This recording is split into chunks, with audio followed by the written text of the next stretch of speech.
The range of weather extremes that we're experiencing today is already noticeably different, detectably, scientifically different than it was in the 20th century. And of course, the problem with that is that most of our cities, most of our infrastructure, the way we live our lives is largely predicated on the range of events that were experienced in the era when a lot of the world was, as it is today, was engineered and built and designed. But we're no longer living in that world. We're already living in a world where the likelihood of seeing extreme heat events or really heavy downpours is different than it used to be. Typically the weather is boring, right? It is basically average, not affecting our life a lot, but the extremes is when we are far away from that, when suddenly it gets much warmer than average, or much colder than average, or much wetter, or much drier than average. So it is a state, or a day, or a week, or a month that is exceptional. We humans are increasing not only the severity of these events so that they get more severe, so stronger storms, longer droughts, even larger extreme precipitation events, but also even the frequency is increasing. Once you get to a warmer climate state, then the number of hot days and warmer, longer periods increase, and that has dramatically changed. So what used to be basically impossible 20 years ago has become almost mainstream these days, including events that go far beyond anything we've seen in the past.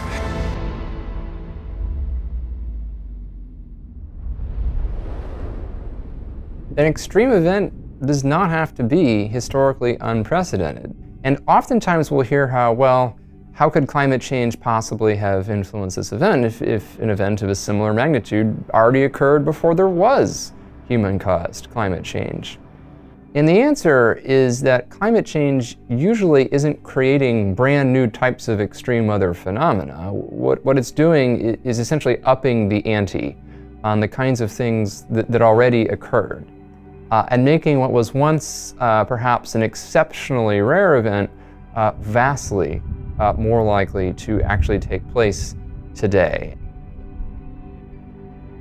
What is being quite dramatically shown in the real world today is that extreme events are playing out, I would argue, even in a more severe way than we had expected. We've really seen a sequence of extraordinary extremes, ranging from the driest start to the rainy season on record in Southern California, which culminated with a powerful wind event and catastrophic series of wildfires, immediately followed by the heaviest snowfalls along the Gulf Coast of the United States that we've seen in the better part of 2 centuries, and a really extreme windstorm in Western Europe that followed shortly thereafter, something the likes of which haven't been seen in the past 100 to 200 years.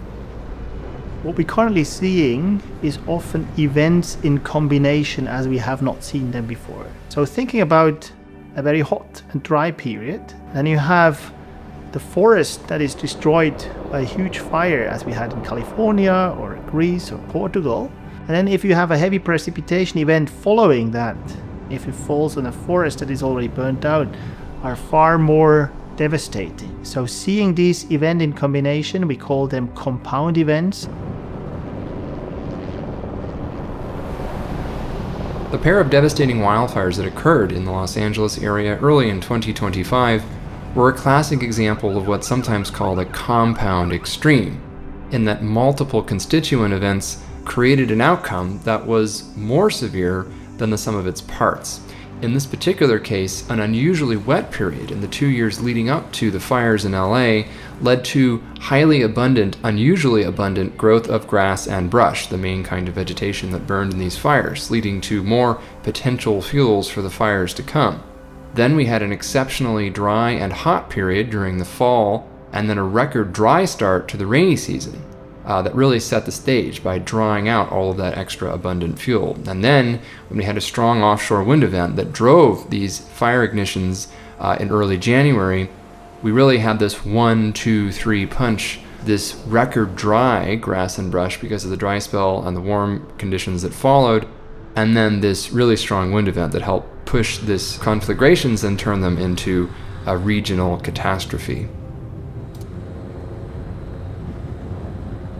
I think we're starting to see indications of what I would define as super extremes, meaning that a super extreme becomes occurrences like what we saw in British Columbia, and probably what we're now seeing in Los Angeles, where it's not only an extreme, it's not only one drought or one precipitation event or one storm, it is something that interacts, and that these do not cancel out each other, but they actually amplify each other. That is too early to say as a trend, but we're starting to see signs of this occurring. And this is occurring at unexpected time of the year as well, as a winter occurrence. The same was the case in Germany when we had the devastating floods. They were unprecedented. European region getting half-year annual rainfall as one downpour, where a 20 millimeter rainfall event is a big rainfall. And here you have over 200 millimeters just smashing in. That was clearly a super extreme. And it occurred in July. It was in the middle of the summer, when normally you have the lowest levels of precipitation.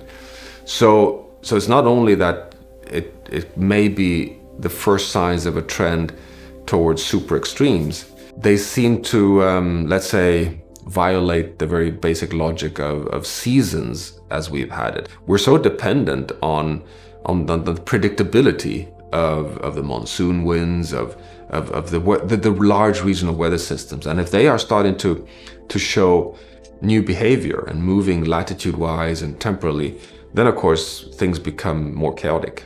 Pretty much over the whole planet we see a very distinct trends over the last 70 years that heat extremes have become much more frequent. They now occurs already 5 times more frequent in a 1 degree warmer world, and now we're already closer to the 1.5 degree warmer world, where we expect this to be about 9 times as frequent. And this effect is actually going to continue with every additional tenth of a degree or every increment of warming as we continue to warm the planet. Climate change is worsening the types of extremes that are already familiar. But there's also this tendency for climate change to allow types of events that really didn't occur in certain places to newly emerge there. So there are both kinds of risks, that what's already familiar will become even more pronounced, but also that in some places things that you genuinely haven't seen before will begin to occur. And indeed, we've now seen that in any number of record-shattering heat or precipitation or wildfire events occurring in places where they were not physically impossible, as evidenced by the fact, of course, that they did occur there, but were viewed previously to be unthinkable in those locations. And I think what we're seeing is that the unthinkable is becoming quite possible in many settings, just as the sort of more ordinary or more expected extremes in certain places are also becoming more intense and more common. What we need to explore more in detail, and what we're seeing indications of, is that different processes that regulate extremes events on planet Earth are occurring simultaneously and interacting and reinforcing each other. So number one is we turn up the temperature on Earth. So the planet gets warmer, you get more evaporation and more moisture, and therefore more heat and more power that can trigger extreme events. I mean, that's the basic step one that can give stronger storms, stronger hurricanes, more floods, more severe droughts. That is well established. But then when that interacts with changes in the ocean circulation, then the slowdown of the AMOC and impacts on the El Niño-Enso dynamics, this can impact on the big regional monsoon systems, for example, which then adds to that general powering up. And when that in turn interacts, and a third part, with the changes we're seeing in the jet streams, in this case of the polar jet stream.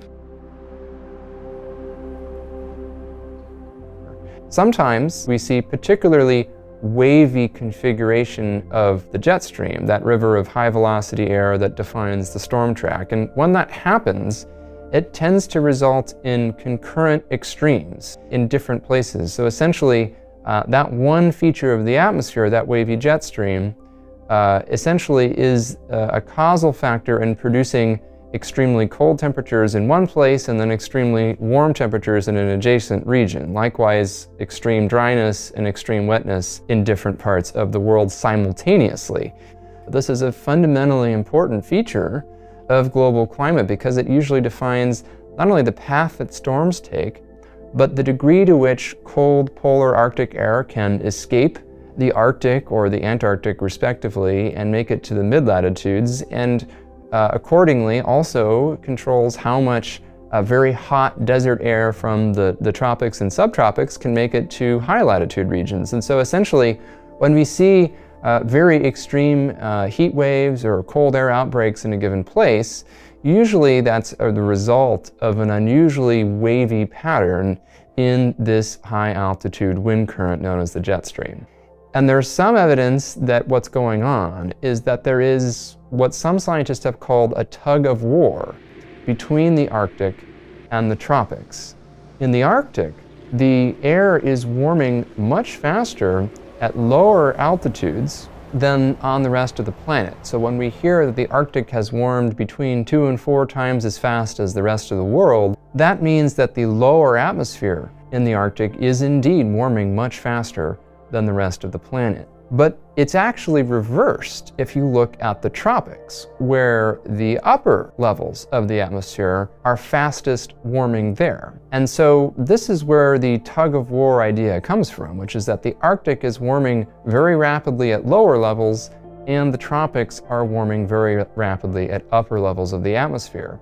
And because the jet stream is primarily caused by this temperature differential between the tropics and the Arctic, these changes might be hugely consequential for its behavior and position.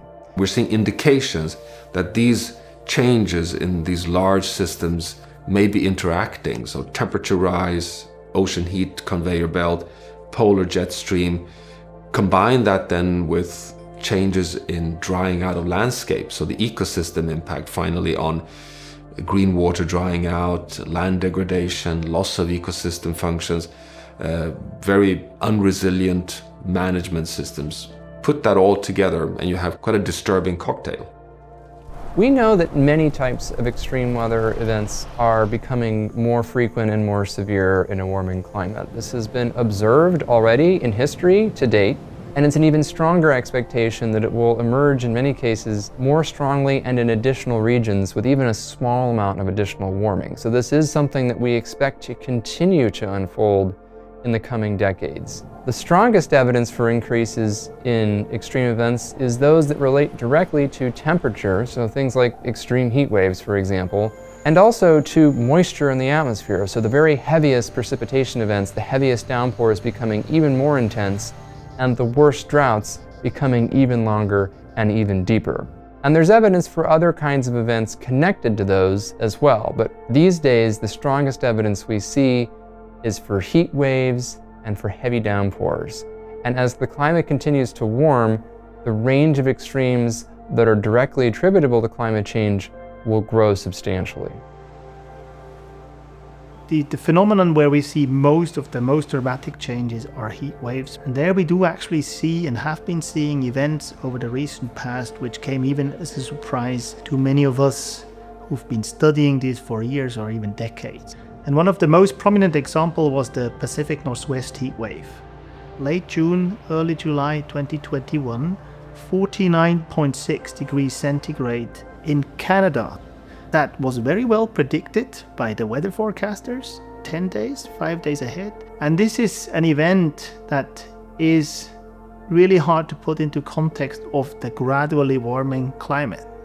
Right? We would expect the extremes, the heat wave to become more and more intense, but suddenly having these big jumps, which we refer to record-shattering extremes, to make a difference between the record extremes, which typically are maybe a tenth of a degree warmer than the previous record. This was 5 degrees warmer than anything previously observed. And so this put a lot of the things into question. And we studied this event. It turns out that it was, number one, a consequence of the very, very rapidly warming background climate, and then just a very unusual combination of well-known factors. So it's interesting, it was not even new processes that played in. It was actually the same ingredients, and you needed a lot of ingredients for a heat wave, and they need to perfectly play together to get such an intense event. This in combination of a very, very rapidly warming climate that suddenly produced these very big jumps. So in a heat wave, typically you get a relatively stationary high pressure system. So a weather situation that doesn't change for a few days, maybe even 5 days, 10 days and so on. Characterized also by subsidence, so air basically coming down from the top and heating up once it comes down. Often also amplified by not a lot of moisture available for evaporation from the ground. These are sort of the mechanisms that occur. So as we see higher temperatures, then basically these heat waves get stronger. From a what we call thermodynamic point of view, they could also change because of different weather situations or weather situations staying in the same place for a very long time. For a heat wave to happen, we need to have several ingredients. So one important one is to always need to have a high pressure system. We call it an anticyclone, that is turning clockwise. In an anticyclone, in a high pressure system, some people refer to it also as a heat dome, you have subsiding air masses. So the air masses are going from higher elevation to lower elevation. By doing this, they get compressed. That's very simple physics, like you can observe in a pump that you use to pump your bicycle or so, and you produce heat by compression. So if you put the air parcel in the top of the atmosphere and let them go down, they are compressed because there's always higher mass above them, and by doing so they warm up. That's a very efficient heat engine. So this is one of the important factors. So you need to have this high pressure system. Because you have the subsiding air masses, you also prevent thunderstorm to build. The atmosphere becomes what we call very stable. That means that the temperature gradient, the temperature decline from the surface to higher elevation becomes relatively small. So you have a very weak decline of temperatures with elevation. That prevents thunderstorm to build. So you have little precipitation, you have subsiding air masses. The third effect that you have because of this, you also have very little clouds. And little clouds mean you have a lot of sunlight coming in. So you have these factors playing together. Because the high pressure system is rotating clockwise, it also tends to actually advect air parcels from further south. So in the Canadian heat wave, the high pressure system that was sitting over Vancouver and around the Pacific Northwest was actually advecting very warm air from the Pacific, from climatologically warmer region towards this. Now there was even an additional effect, and that was actually maybe a bit counterintuitive. A lot of these air parcels that came from the Pacific were very moist, and they were actually lifted up in the atmosphere, and by doing so they released heat because the vapor in this air parcel was condensating and this heat was released. And this heat that was actually produced through a stream of very humid air, we call it a warm conveyor belt, is actually something similar like an atmospheric river. So the transport of the moisture produced a lot of heat that was released that actually then fueled the high pressure system. So it made the temperatures at 5 kilometers, 7 kilometers over Canada very, very warm. So it was actually warmer air to start with that started to descend and additionally made this stronger. So now thinking about climate change actually makes many of these effects more pronounced. It makes actually this warming effect through moisture and condensational heat release stronger. Then basically you have stronger warming of the air that is descending. You have high insolation, and then this insolation even hits drier soils. And once the soils get drier, there is less evapotranspiration, and evapotranspiration typically cools the surface. So if that goes away, you actually produce an additional heating of the surface. So you have several ingredients that all of them get affected by climate change, which makes those heat waves stronger and stronger. The predictability of a weather system and therefore the limits of forecasting depend on the weather situation, and they also depend on the size of the thing. So typically a heat wave would be predicted 5, 6, even maybe sometimes 10 days in advance, right? Because it's a very large scale stationary system. For rainfall events, if it's large scale, like the flooding in Austria, these were predicted maybe 5 days in advance. So in general, it's actually remarkable how well the forecasts are doing. Weather forecast has improved massively over the last 10 or 20 years, both through better observations. We can run those forecasts now at higher resolution, more frequent. We can not just run one forecast, but we run 10, 20, 40 different forecasts of the same event, basically, and then you get the spectrum of outcomes. So almost all of those events were extremely well forecasted. And in certain places, those forecasts were taken seriously and the public was informed and people knew what to do and how to be prepared. And in other places, not so much. So Valencia got a huge amount of rains within a day. I mean, these are amounts of rainfall that are unseen north of the Alps. Extreme numbers, we're talking about 600 to 800 liters within a single day per meter square. That is only possible in a place that has relatively warm temperatures.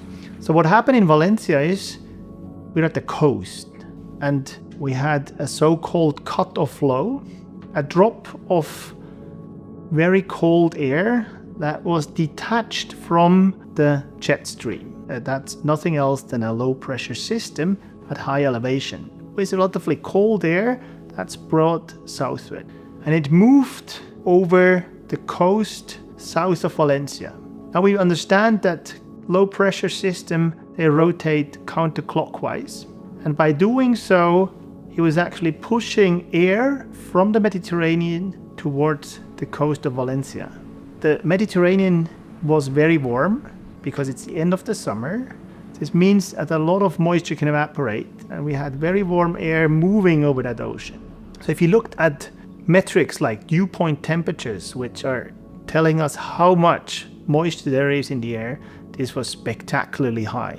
And this air basically directly moved towards the coast near Valencia.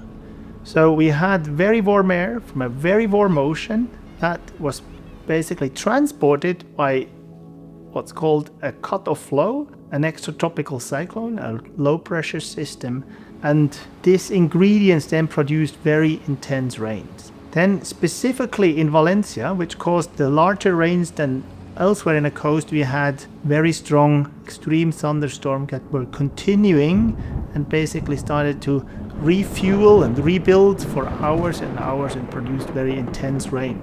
And the soils underneath were actually dry because it was dry before. So these heavy rains fell on dry soils which were sealed. They'd actually have less infiltration of water. So a lot of this rain went into surface runoff and then produced this big flood. In the end, it was actually the river that produced the big devastation. There are basically three mechanisms by which you can generate precipitation. In almost all cases, it's water mass is moving up and therefore cooling, and then there's too much water for the atmosphere to hold, right? So because colder air can hold less moisture, and then it condensates and it falls down. And it could be either by fronts, so cold fronts and warm fronts, meaning air masses that are flowing on top or below each other and causing lift. Or it could be topographic lift, so simply mountains being in the way, right? And then the air mass has to move. And that's typically what we see in what we call the föhn situations, right? So you have moisture coming from one side and then the air masses move up, and then you get the rain on one side of the mountains and you get the dry conditions on the other side. And the third mechanism is really the thunderstorms, right? So you have sunlight heating the ground and then the air starts to warm up, and because warmer air gets lifted, it moves up, and then you get condensation, rain, and then you get again more energy from the condensation, more rain, more lift, and that causes the growing towers, what we see as thunderstorms typically in summer. But in almost all cases, It's a way of lifting up the air into a colder regime, and then the cold air has to get rid of the water because it cannot hold that much water. When you see these massive floods, we're talking of a completely new realm. It's a new hydrological situation on planet Earth. And of course, we do understand the physics behind this, because we know that for every 1 degree Celsius of warming, we add a 7% moisture holding capacity in the atmosphere.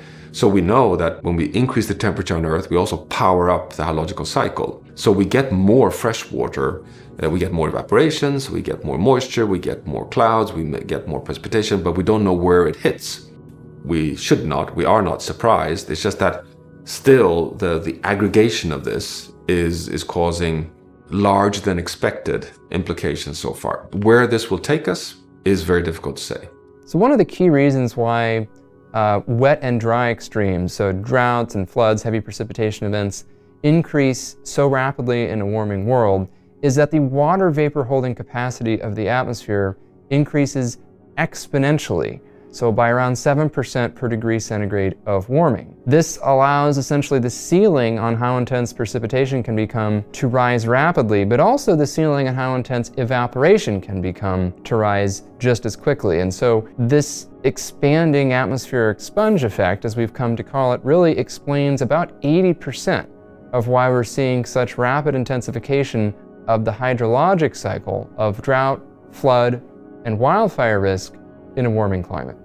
As us touching 1.5 degrees Celsius, extreme events are increasing, and they're costing the world more and more in really big sums. I mean, Munich Re released for the 2024 assessment, concluding that this is the most expensive year for extreme events ever, and that we're talking of several hundreds of billions of US dollars in costs for the fires, the floods, the heat waves, all the impacts of extreme events. And we know with 100% certainty that it will get worse before it gets better, because we are heading towards overshoot. 2024 just touched 1.5, causing unprecedented extreme events, but by 2030, 2035, we are very likely going to breach 1.5 in an IPCC defined terms with the moving 10-year average. And then we will have 30, 40 years of overshoot, meaning reaching 1.6, 1.7, perhaps even 1.8, before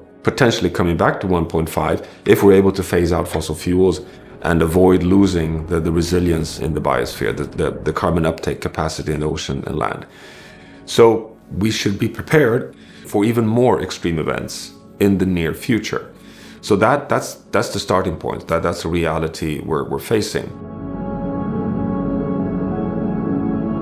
As the climate changes, the envelope of what is physically possible shifts. And in many cases, it's shifting upward to events that are more extreme than we were used to historically. And the challenge here is our human society, our civilization, our built environment is largely predicated on the particular envelope of weather that we experienced when all of that infrastructure was first designed and built. And so a lot of that infrastructure is, for most intents and purposes, fixed in place. We don't update our bridges, our buildings, our water pipes every year or so.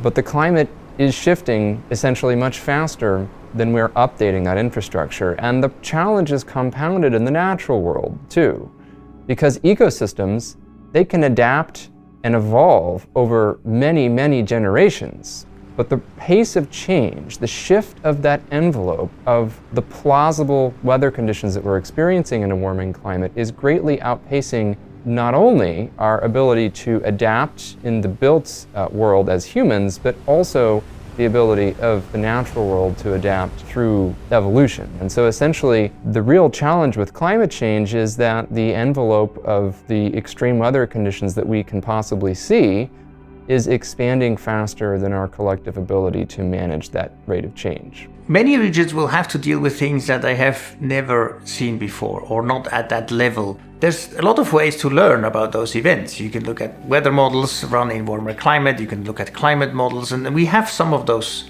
tools available. Simply look at other places that have similar challenges already today, and then I think the greatest challenge is not in not knowing, the greatest challenge is not being interested or not realizing that there's a problem in the first place, or not being able to convince the population to invest in that. If we do preparation, we need to start very early on. If we start 10 days, 5 days, when the weather forecast comes out, we can do some last fixes, but it's too late. So I think the way we need to think is we need to prepare years ahead in terms of adaptation, to think what is the worst event that is possible. Technically, warning systems are easy, right? The question is, can you implement it? And then you see differences across countries. Some countries have almost no infrastructure. A good example is the R flooding in 2021 in Germany, where the weather forecast was basically accurate, and some of the private weather services have even outspokenly warned about what's coming.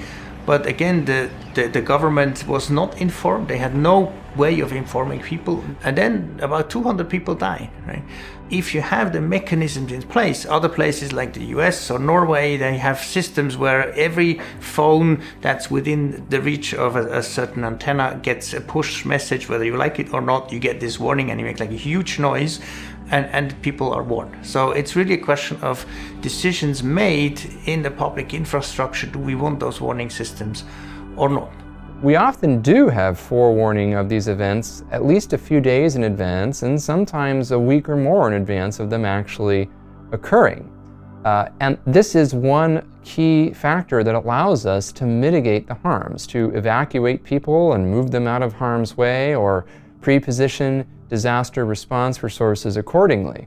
So this is a hugely beneficial aspect of modern meteorology, is that it allows us to prepare for extreme events, prevent a great deal of loss of life and a great deal of property damage and economic harm that would otherwise befall modern society. In fact, countries that have robust national meteorological organizations providing tailored weather forecasts for their countries often see return on investment on the order of 10 to 1 in terms of the economic losses averted based versus the cost of providing those extreme weather predictions in advance. So by most metrics, this is a hugely successful application of modern physical science to benefit society.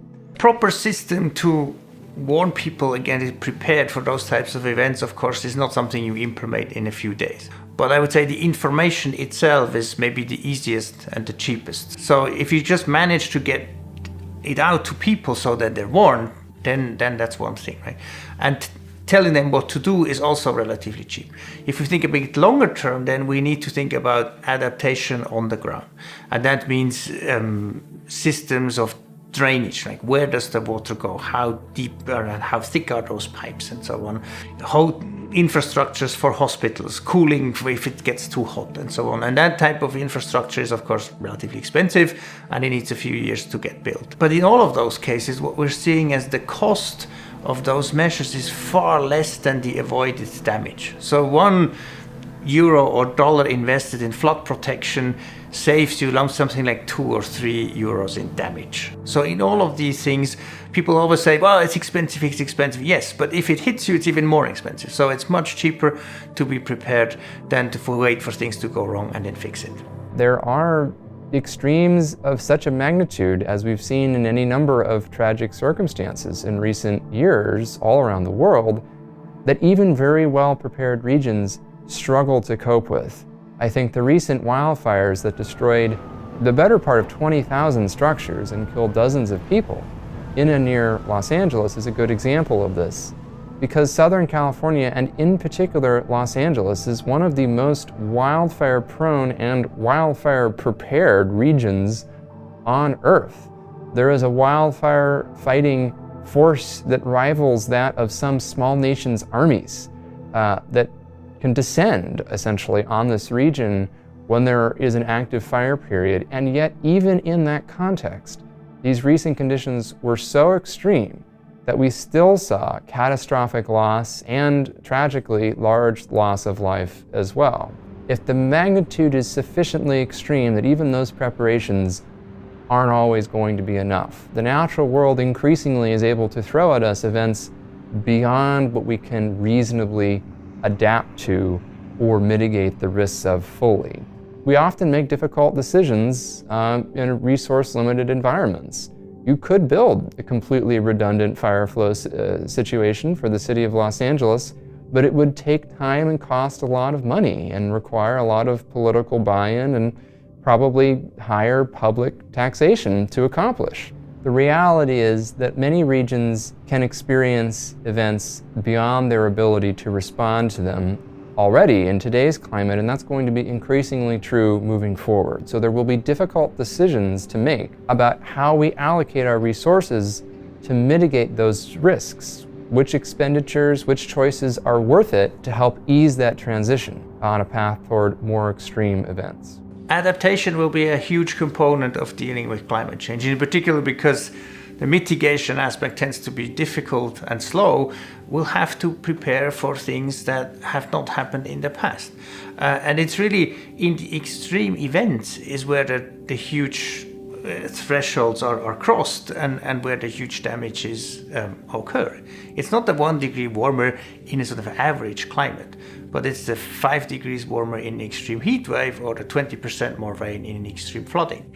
And we tend to see the same patterns everywhere, that people adapt to the things that they have seen before. We've seen examples, and one of them is the New York City subway systems, where reinsurance companies were talking to the city and say, well, I think you should do something and you should get insurance for your subway systems. And the city said, no, it's never happened. Right? And then Sandy came and it flooded the subway. And then 3 days later, this city said, well, maybe we should think about insurance, right? So the fact that something has never happened, it makes it really challenging for people to imagine how it could be and to be prepared for those kinds of things. What we're currently seeing is actually records all over the planet. You see heat records every week or month somewhere, and we only see this for heat. For cold records, they still occur, but they're very rare these days. And they should not be, right? We should see about as many heat records as cold records. There's an additional element to this. If you beat the records after having measured 100 years, you should only beat it by a very small margin. I usually use an analogy from athletics. Long jumping. The world record was set in the 1990s. To beat that world record today is extremely hard. If someone would beat the world record, you would expect it to be beaten by 1, 2, 3 centimeters. And not by a meter suddenly. But if we now see in a climate system temperature records being beaten by 5 degrees, this is a very, very strong indication that something is going on. It behaves like an athlete on steroids. It behaves like an athlete that is suddenly jumping 1 meter further than anyone that has tried it before, and is a very strong indication that something fundamentally is changing in our climate system. If you look at the last crises that have happened globally, not just weather, that's true for war, that's true for the pandemic, it's true for the environment, it's true for almost all of those what we call crises. All of them were basically forecasted a number of years before, right? You can look into the academic reporting, in the government reports, all of these were kind of known, right? The pandemic was extremely well understood, but the people were only responding properly in places like Asia where this has happened before. They were kind of prepared and they knew, and in Europe, in the US, there was a complete disaster. Not because there was no understanding, but because there was no willingness to invest in infrastructure to prepare for something that people didn't know. So I think we're somewhat lost in not because we don't understand, but because we cannot convince the population that things might occur that are completely different from what we've seen in the past. With human-caused warming, this accumulation of heat-trapping gases in the atmosphere, in some cases we're unearthing some of these historical or even prehistorical extremes that modern civilization hasn't had to deal with over the past couple of centuries. And it is precisely that reality that we're forced to confront as warming brings about transformational changes in the kinds of extreme events that are physically possible, not only today, but looking forward a couple of decades, the kinds of extremes that will be possible with another 0.5 degree centigrade of global warming will be even larger than we're seeing right now. And that actually, if you think about what we're seeing today, is deeply concerning.